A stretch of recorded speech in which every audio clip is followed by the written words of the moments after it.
This video is designed to accompany the handout, What is a Theoretical Perspective and what do we use them for? So please make sure that you have downloaded a copy of the handout.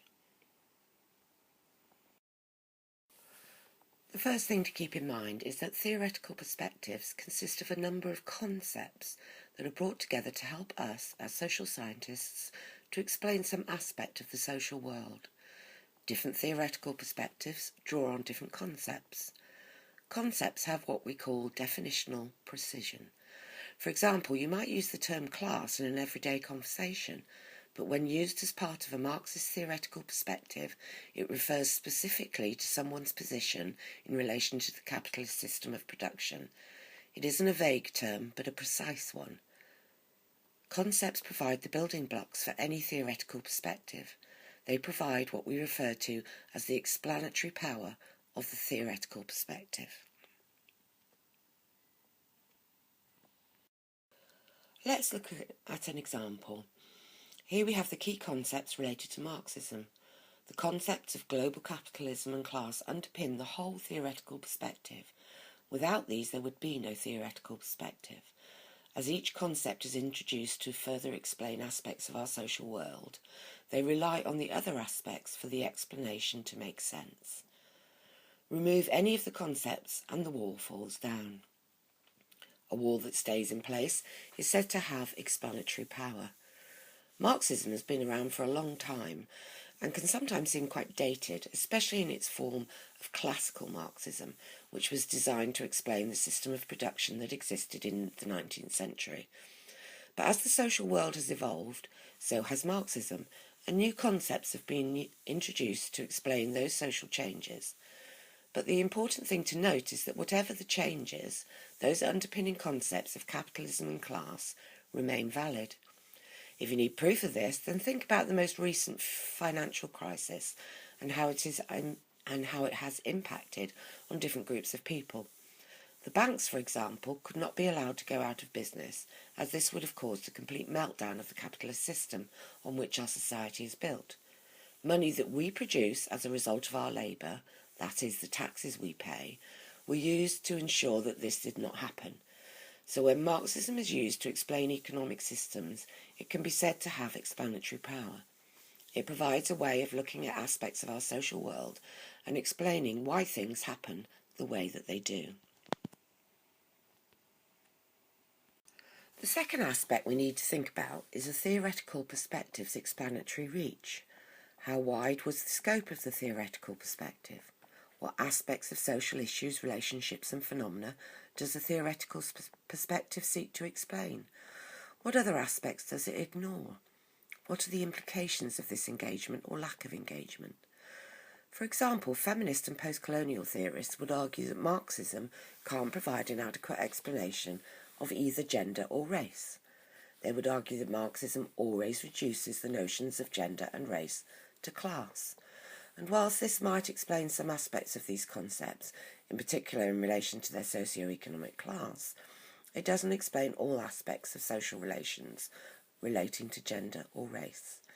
So Marxism might be used to look at issues like why, when the Equal Pay Act was introduced in 1970, are women not earning equal pay 43 years later? Or why, when the developed world produces the most environmental pollution, are developing countries being asked to reduce their emissions and develop their economies less quickly? It can't address other issues. Feminist and post-colonial theorists have developed their own concepts that underpin different theoretical perspectives, different ways of explaining the world. For a theoretical perspective to be useful doesn't necessarily mean that it has to have a broad explanatory reach. What is important is that the perspective is not used to try and explain a social issue, relationship or phenomenon that's outside its scope, something that you need to bear in mind when selecting which theoretical perspective to use in your writing.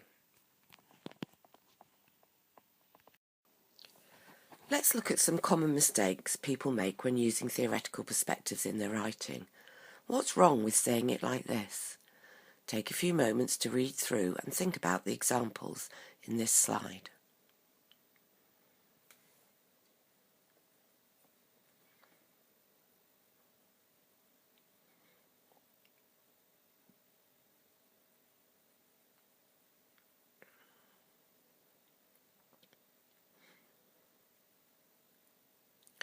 Taking the first example, you are not writing what feminists do. You are using the theoretical perspective to explain your topic. So you should start by saying, I will now draw on a feminist theoretical perspective to explore how the concept of patriarchy provides insights into the issue of gender equality. If you're not comfortable saying I, then you can say this essay. But you should bear in mind that in saying this essay, you are in fact saying I, because the essay didn't write itself. More on this issue later in the module. Secondly, it is not a belief, it is a theoretical argument. Finally, the rather strange wording makes it sound like feminists want gender inequality. The second example relates to TMAO too, but it's also relevant in other contexts. The Daily Mail does not adopt a stance of a theoretical perspective. We, as social scientists, use theoretical perspectives to examine evidence. In this instance, the evidence was an article published in the Daily Mail. In the third example, the student has attempted to use a concept, but this really is a generalisation too far. The psychoanalytical perspective isn't attempting to explain why all women become nurses. The fourth example is quite similar to the first one. A theoretical perspective doesn't think. You, as social scientists, think, and then you use theoretical perspectives as a way of explaining the results of your critical thinking. But it would be a good piece of signposting, actually, in an essay, if a little bit more thought had been given. For example, the student could have written, post-colonial theorists argue that the nation and the people are natural self-evident categories that are not discussed explicitly in social policy. I will now draw on the concept of metropole colony to explore this issue further. So finally, theoretical perspectives are not autonomous objects that believe or think. You use them to construct an argument or explanation. Don't confuse groups of social activists with theoretical perspectives. You don't have to be a feminist to draw on feminist theoretical perspectives. Likewise, Marxism and Marxist perspectives. The accompanying handout discusses the importance of concepts. In Chapter 2 of the course companion, concepts associated with each perspective are highlighted in bold.